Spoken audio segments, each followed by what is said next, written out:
Seja muito bem-vindo ao Em Foco. Os credores da zona euro aceitaram discutir e renegociar a dívida da Grécia a partir de junho. Quem o diz é Alexis Tsipras, primeiro-ministro grego.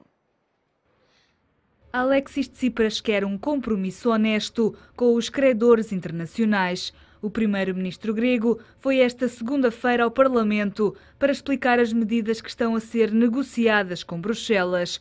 Tsipras rejeitou a hipótese de um terceiro resgate e garantiu que o governo do Syriza não vai assinar uma trégua sem termos. Οι δανειστές αποδέχθηκαν τη μείωση του στόχου για πρωτογενές πλεόνασμα για το 2015 και ανέλαβαν την υποχρέωση να ανοίξουν τη συζήτηση τον Ιούνιο και για το θέμα του χρέους. Για να κλείσει λοιπόν αυτό το θέμα μια και καλή. Δεν έχει υπογραφεί καμία νέα δανειακή σύμβαση, πολύ περισσότερο κανένα νέο μνημόνιο. Τέτοιες υπογραφές είναι δικό σας προνόμιο και δικές σας επιλογές, όχι δικές μας. O primeiro-ministro grego reforçou que sem a renegociação da dívida, que ronda os 177% do PIB, o reembolso será impossível. Sem falar em reformas específicas, Tsipras pediu apenas ao Parlamento para apoiar o governo na estratégia que quer pôr fim à austeridade. Mas os partidos da oposição não ficaram satisfeitos com as explicações do líder do Syriza. Ήρθαμε στη Βουλή για να στηρίξουμε την Ελλάδα σε μια κρίσιμη διαπραγμάτευση, κάτι το οποίο όπως γνωρίζετε δεν έχει κάνει ποτέ στο παρελθόν ο ΣΥΡΙΖΑ. Ήρθαμε για υποστήριξη των ελληνικών θέσεων, για προσπάθεια συνένεσης. We hope there is an agreement. We really hope so. I can't see it, but we keep our fingers crossed. That's the only thing we can do at the moment as opposition. We will back an agreement, but they have to do it. O pacote de reformas enviado por Atenas é centrado no combate à evasão fiscal e nas privatizações. Prevê um excedente primário de 1,5% e receitas extra de 3 mil milhões de euros. Fontes de Bruxelas garantem que a proposta dos gregos está longe de convencer os credores europeus. As negociações entre o governo de Tsipras e o grupo de Bruxelas devem continuar esta quarta-feira. São convidados deste Em Foco, Garcia Pereira e Paulo Cavaleiro. Muito boa tarde aos dois. Garcia Pereira, parece haver aqui um entendimento diferente exatamente da mesma matéria. Temos de Tsipras a dizer que os credores aceitam renegociar a dívida, mas a mensagem que tem saído dos credores é que confiam um pouco nesta lista de reformas do governo grego. Estamos na mesma como estávamos há mais de um mês atrás, perante esta impossibilidade de conseguir conciliar aquilo que são as intenções do Syriza e aquilo que são as intenções do grupo do euro. Sim, boa tarde, antes de mais. Sim, eu penso que estamos na mesma situação decorrente da posição que foi assumida pelo governo grego, que depois de ter obtido o voto e o apoio do povo grego num determinado sentido, e o sentido era a recusa da austeridade e a recusa do caminho que tinha sido traçado pela Troika, afinal, quando chegou ao momento decisivo, e o momento decisivo, obviamente, era a da nacionalização da banca, a única forma de garantir, entre outras medidas, a medida da circularização da moeda, hesitaram e, portanto, passámos a ver que, para além de meras alterações semânticas, como em vez de Troika serem parceiros e outras coisas semelhantes, ou instituições, a verdade é que, neste momento, o povo grego está na situação de expectativa para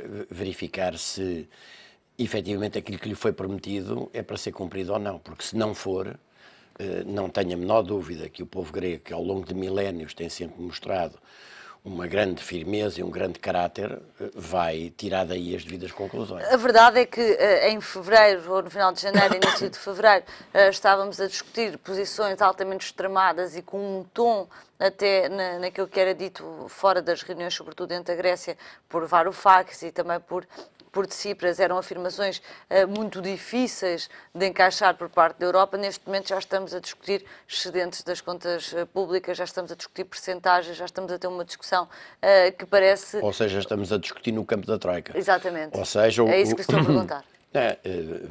Enfim, pelos elementos que temos tido, a discussão está neste momento naquele terreno que convém exatamente à Troika, que é a aceitação sem discussão da permanência da Grécia no euro, a aceitação sem discussão da necessidade do pagamento de uma dívida que não foi o povo grego que contraiu nem foi contraído em benefício dele, a aceitação de que a solução passa por reduzir nas despesas sociais e nos salários e nas reformas, isto é, naqueles que trabalham ou já trabalharam a vida inteira, e no corte dos direitos sociais fundamentais, como o direito à saúde e à educação, e no aumento dos impostos sempre sobre quem trabalha, salvaguardando sempre a sacrossanta banca privada, que é a grande beneficiária destas medidas. E, portanto,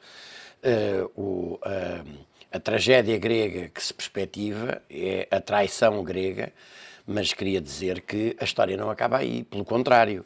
O que vai acontecer é que a história passará a um estádio superior, porque a partir do momento em que as promessas com base no quais o Syriza chega ao poder e se apresenta perante um eleitorado depois de, digamos, daquelas primeiras afirmações, como referiu, e a meu ver bem, muito aparentemente com grande força, afinal não difere do essencial das posições, quer da Nova Democracia, quer do PASOK, pois naturalmente o povo, então aí é que aqueles que pensavam que tinham conseguido aplacar, digamos, a revolta do povo grego, vão ver o que é uma revolta a sério. E eu chamo aqui também a atenção para a circunstância de que os grandes adversários do Syriza, quando ele parecia ser um obstáculo, um perigo para a Troika e para os interesses financeiros que ele representam, passaram a partir de determinada altura a fazer grandes elogios ao Syriza e digamos, a apostar claramente nele como um parceiro cordato e confiável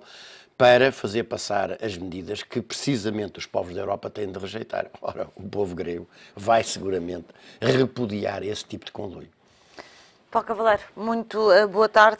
Nestas propostas há coisas pouco concretas, mas uma coisa parece ser bastante concreta, é que o superávit será de 1,5% do PIB em 2015, isto é cerca de metade daquilo que estava no compromisso inicial com a Troika. Isto é obviamente uma proposta entregue pelo governo grego, é a tal unilateralidade que os credores europeus disseram que não tolerariam, mas efetivamente se isto passar, como é que países como Portugal se devem posicionar, sendo certo que se percebe que há aqui alterações de condições mais favoráveis para o devedor? Muito boa tarde a todos. Eu penso que nesta questão da Grécia, o que nós temos todos que nos aperceber e todos tirar as ilações em termos da nossa democracia é perceber que não se pode prometer aquilo que não se pode cumprir. Quer dizer, eu acho que aqui, e todos os Syrizas deste país que logo foram correr a dizer que havia uma nova tendência, que havia, faz lembrar um bocadinho mais ou menos como quando o Hollande também ganhou as eleições na França, e toda a gente já viu, não é preciso olhar para o Syriza, toda a gente já viu que o Hollande, aquilo que prometeu, desapareceu. E, portanto, o que nós sabemos hoje é que quando há o choque da realidade e quando nós estamos a falar de um governo que está a falar com aqueles que são os seus parceiros, é disso que estamos a falar, quer dizer, a Grécia é um Estado da União Europeia, tem os mesmos deveres e as mesmas obrigações de qualquer outro Estado. Claro que os outros Estados devem procurar ser compreensivos e tentar ajudar. Ninguém quer que as coisas corram mal à Grécia. Penso que daí esse é o Até porque, segundo a Moody's, se correrem mal à Grécia, correm mal a Portugal. Isso, como é óbvio, isso é uma estimativa, mas é óbvio que, havendo uma alteração grande em qualquer Estado, isso tem efeitos em toda a União, ainda por cima, sendo a Grécia um país da União Monetária. Agora, o que nós sabemos hoje é que, e espero que isso fique também, é importante para, não só para Portugal, mas para outros países da Europa, que quando se comprometem, porque eu sinto que esta questão da Grécia, como estamos hoje aqui a discuti-la, também está-se a discutir no resto da Europa. E, portanto, quando as pessoas discutem esse assunto, perceberem que não se pode, efetivamente, só para ganhar eleições, prometer tudo e mais alguma coisa, quando depois nós não dependemos da nossa vontade, nem dependemos da vontade de um só Estado. Nós podemos dizer que a Alemanha tem muita preponderância, ou a França, quer dizer que são maiores, mas eles também não fazem só aquilo que pretendem ter. A Alemanha não faz só o que pretende? Não, eu não entendo isso. Eu acho que a Alemanha, nós não podemos também não perceber a dimensão de alguns países, a sua economia e do peso que têm, mas não é por isso que eles impõem as coisas aos outros. As coisas são decididas em conjunto. Quando os ministros das Finanças se sentam todos à mesa, sentam-se os ministros dos países inteiros. Então deduzo que o PSD fez passar pelos parceiros europeus esta intenção de vir a baixar impostos, já que não pode decidir sozinho. Não, vamos cá ver uma coisa. Eu não estou a dizer, nós até uma determinada altura vivemos num Estado onde tínhamos vivemos num país onde tínhamos um documento assinado e comprometido, não por este governo, mas pelo governo anterior, de qual este governo deu cumprimento no essencial, com algumas nuances, algumas medidas, que é o que eu acho que pode acontecer à Grécia. Eu acho que podem ser trocadas medidas, pode haver alterações. A Grécia já teve muitas vantagens, já teve um perdão fiscal, já teve mais que um programa, quer dizer, e o nosso exemplo serve para comparar, quer dizer, nós hoje, eu sei que o Garcia Pereira não vai concordar comigo, mas nós hoje estamos numa situação muito melhor que a que estávamos e fomos cumprindo, e os sinais começam a aparecer, os sinais e a realidade começa a melhorar todos os dias, é só ver as taxas de juros que o nosso país tem comparar com a Grécia, e portanto, essa é uma realidade, custou-nos muito a todos. A todos, tivemos muitos custos, a todos e sobretudo no bolso. A mais a uns do que a outros. É verdade que o Governo teve um cuidado de custar mais a quem tinha mais e menos a quem tinha menos. E portanto, essa é que eu acho que é a diferença. Agora, eu acho que a questão essencial é uma questão até de ordem política, não é uma questão de ordem económica. É a questão da política de nós, aqueles que são, portanto, que têm uma realidade como tem a Grécia. Eu penso que a Grécia hoje, em termos tanto já foram os caminhos e o programa, tanto foi o acompanhamento, que as contas da Grécia não deve haver ali nenhuma coisa que as pessoas, quando se candidataram, penso eu, mas espero não estar a cometer nenhum erro, mas penso que já tinham a informação real da situação do país. E, portanto, assumiram um conjunto de compromissos que não depende só deles. Eu acho que essa é que é aqui a questão. Nós, quando estamos numa lógica da União Europeia, temos benefícios, como temos os fundos comunitários e muitos outros benefícios está na União Europeia, o euro, etc., mas também temos portanto, algumas questões que temos que estar e perceber como é que funciona esta realidade. E é isso que eu acho que os gregos não, e sobretudo este governo grego, não percebeu isso quando foi para as eleições e agora está a pagar, pode vir a pagar um preço muito complicado se tiver que tomar medidas que disse claramente que não as ia tomar.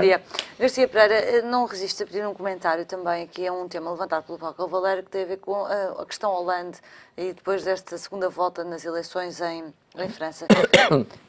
A esquerda está a perder ou a esquerda moderada, vamos chamar-lhe assim, está a perder de facto o seu nicho, o seu palco, o seu espaço político. Vamos ver provavelmente em França ter eleições disputadas pela direita, as presidenciais entre Marine Le Pen e provavelmente a extrema-direita, exatamente. Não, a esquerda, entre aspas, ou seja, por isso essa esquerda, já a chamei moderada. Exatamente, chamou delicada e diplomaticamente a esquerda, a chamada esquerda, aquilo que chama a esquerda moderada, não é esquerda isso. Se alguém aqui neste programa sempre disse isso, mesmo quando era difícil, fui eu. De facto, o que esta realidade mostra é que aqueles partidos que se proclamam da esquerda, mas que não têm, quanto às questões essenciais, posições diferentes daqueles partidos que eles dizem combater, como é o caso de Hollande. Hollande conquistou, convém recordar aqui, conquistou a maioria que o levou ao poder, afirmando-se uma alternativa de direita, de esquerda, relativamente à política de direita do salta-pocinhas do Sarkozy, e assim que se apanha no poder, aplica um plano de austeridade igualzinho ao que todos os governos de direita fizeram na Europa, amando o imperialismo alemão. E, portanto, o seu Costa, António Costa do PS, é rigorosamente a mesma coisa. E isso nós temos dito sempre. E quando digo nós, digo a corrente política, de pensamento política, que o meu partido, o PCTP-MRPP, representa. E não são alternativa, nem essa, nem a esquerda caviar, que exatamente fez a figura de embelezar e endeusar o Syriza, de aparecer aqui como uma espécie de representantes locais do Syriza, mas hesitando naquelas questões fundamentais. Vamos lá ver uma coisa, nós não estamos perante uma luta económica, nós estamos perante uma luta política e ideológica. E uma luta política e ideológica do imperialismo germânico, que é isso que é neste momento a União Europeia, é uma treta dizer-se, como diz o meu querido amigo Cavaleiro, que na Europa nós nos sentamos à mesa e discutimos e aprovamos o que é que seja. E então o governo português e o partido que o representa são, seguramente, das pessoas têm menos. É preciso ter lata ou desaforo para dizer uma coisa destas. Isto toda a gente percebe que a União Europeia não passa de uma superestrutura jurídica e política para impor o predomínio dos interesses políticos, ideológicos, também financeiros e económicos da Alemanha, sobre, em particular, os países mais fracos. Ora bem, isto, portanto, trata-se de uma luta política e ideológica do imperialismo germânico, neste caso concreto, contra a Grécia, noutros casos concretos, como no nosso, contra Portugal. E, para fazer esta guerra, o que eu acho que esta experiência, estes episódios, estão a demonstrar é que é preciso sair do euro, mas não basta sair do euro. Portanto, é preciso dizer que o Syriza, na altura, chegou a fazer referência, embora não de uma forma consequente, mas chegou a fazer referência à saída do euro. Mas é evidente que é preciso sair do euro. Para economias fracas, mais fracas, abertas, como a nossa, o euro é um instrumento de dependência relativamente ao exterior. Agora é preciso ir mais longe, deixe-me só terminar para dizer o seguinte. Isso significa, como disse há bocado, os bancos não podem ser de privados, têm de ser da Grécia, como têm de ser aqui, e por isso nós dizemos com toda a clareza o que é que deve ser feito para fazer o país sair da crise. Porque nessa intenção do Syriza sair ou não sair do euro, nunca se notou do lado do Syriza uma vontade de sair do euro. O Syriza não defende ideologicamente... E o resultado está à vista, não defende o euro. Apenas referiu isso como quase uma como possível, uma ameaça, quase como uma possível ameaça. argumento. E o resultado está à vista. Está a ameaçar ajoelhar completamente perante todas aquelas exigências que estão a ser feitas pelo imperialismo germânico e que não tem nada a ver com, bom, nós temos os nossos compromissos, porque é preciso ver, uma vez mais, que estas dívidas públicas não resultam como provocatoriamente os representantes do imperialismo germânico, falem eles alemão ou outra língua, designadamente a portuguesa, às vezes dizem de o povo português ou do povo grego ter ficado a dever alguma coisa a alguém, mas resulta exatamente da lógica de funcionamento da União Europeia, como tenho persistentemente chamado a atenção para aqui. E, portanto, o que eu julgo que esta situação que está hoje a viver torna absolutamente claro é que não há lugar, nem a Europa precisa, de partidos que, dizendo de esquerda, no fundo têm exatamente as mesmas posições dos partidos da direita e que se mascaram sobre promessas que de facto não correspondem a uma linha política ideológica clara. E a linha política ideológica clara é: mais vale sermos independentes do que estarmos de joelhos, mesmo que isso nos dê alguns euros. E essa independência só é possível alcançar saindo economias como a nossa do euro, nacionalizando a banca, criando uma moeda própria e impondo a circularização dessa moeda através dos bancos que são do país e não dos quantos privados. Paulo Cavaleiro, gostava de trazer aqui para a nossa discussão o outro tema em cima da mesa, as eleições na Madeira. Hoje decorre a recontagem dos votos, depois de ter sido atribuída ao PST uma maioria absoluta, apesar de uma maioria absoluta por poucos votos. Vai mudar alguma coisa na Madeira? Qual é a expectativa deste PSD que Miguel Albuquerque tanto gosta? Olha, eu acho que, sobre as eleições da Madeira, o que eu acho que é de salientar de importância é muitas pessoas, há uns meses atrás, não previam que o resultado pudesse ser este. Eu acho que... Foi mérito do PSD ou de mérito da escolha de António José Seguro, do candidato do Partido Socialista? Não, eu acho que foi mérito do PSD, porque apesar da divisão que teve na escolha da sua liderança, o PSD aparece unido nas eleições. Eu acho que esse é que era o sinal. Eu acho que para acontecer algo diferente o PSD tinha que ter uma divisão com alguém a candidatar-se do PSD por independentes, uma coisa do género. Portanto, tal não aconteceu. O Miguel Albuquerque é uma lefada de ar fresco, é uma pessoa com muita experiência, o Presidente da maior Câmara do arquipélago. E, portanto, quando diz lefada de ar fresco, qual é a expectativa de mudança relativamente a Humberto João Jardim? Eu penso que vai mudar claramente o estilo, são pessoas com estilos diferentes, com visões diferentes, se calhar vai dar atenção a outras coisas, é sempre assim, qualquer liderança, mesmo dentro do mesmo partido, quando muda, tem sempre uma forma de ver diferente. Eu acho que isso é positivo. Sobre os resultados das eleições na Madeira, é importante ainda referir que apesar das projeções, o resultado final, o CDS ficou em segundo lugar e não como se previa o Partido Socialista, e eu acho que há aqui um dado muito importante a falar sobre as eleições da Madeira que tem a ver com com a questão do Partido Socialista e a forma como o Partido Socialista reagiu a estas eleições. O Partido Socialista parece que as eleições de Madeira que parece que é outro partido, que o que lá aconteceu não tem nada a ver com António Costa diz que não se pode nacionalizar estes resultados. Mas António Costa olhou para as eleições europeias e achou que António José Seguro tinha tido um mau resultado quando ganhou, quer dizer, e eram eleições europeias, não eram eleições para primeiro-ministro. Como as eleições da Madeira, claro, tem uma lógica regional, mas também temos que olhar para elas como um sinal das opções que o Partido Socialista fez. E eu quero aqui dizer que o Partido Socialista, na minha opinião, fez uma opção muito errada relativamente à forma como se coligou para estas eleições. Quer dizer, um partido com os pergaminhos do Partido Socialista e com a história do Partido Socialista não pode fazer um acordo político com alguém que como o José Manuel, penso que é José Manuel Coelho, do deputado na Madeira. Quer dizer, não pode. Aquele senhor faz claramente uma forma de estar na política que é contra os políticos e contra a política. E, portanto, o Partido Socialista fez um acordo inacreditável, na minha opinião, que, quer dizer, na forma de atingir, não vale tudo para chegarmos ao poder. Nós temos de ter uma identidade e uma lógica. E eu acho que os eleitores socialistas da Madeira, muitos deles, se calhar, sentiram mais vontade em votar, por exemplo, numa candidatura alternativa diferente. E, portanto, eu acho que é importante percebermos todos isto. É verdade que o PSD teve uma grande vitória nas eleições regionais da Madeira. Essa é uma vitória importante de salientar, que vai dar um novo fôlego à Ilha da Madeira e ao Governo Regional, e penso que será muito importante para todos essa análise. Se a maioria absoluta ficar comprometida e tiver de haver uma coligação, existem duas hipóteses prováveis. A mais natural seria o CDS, por causa da coligação no continente previsível, que ainda não existe, mas também existe o partido Juntos pela Madeira.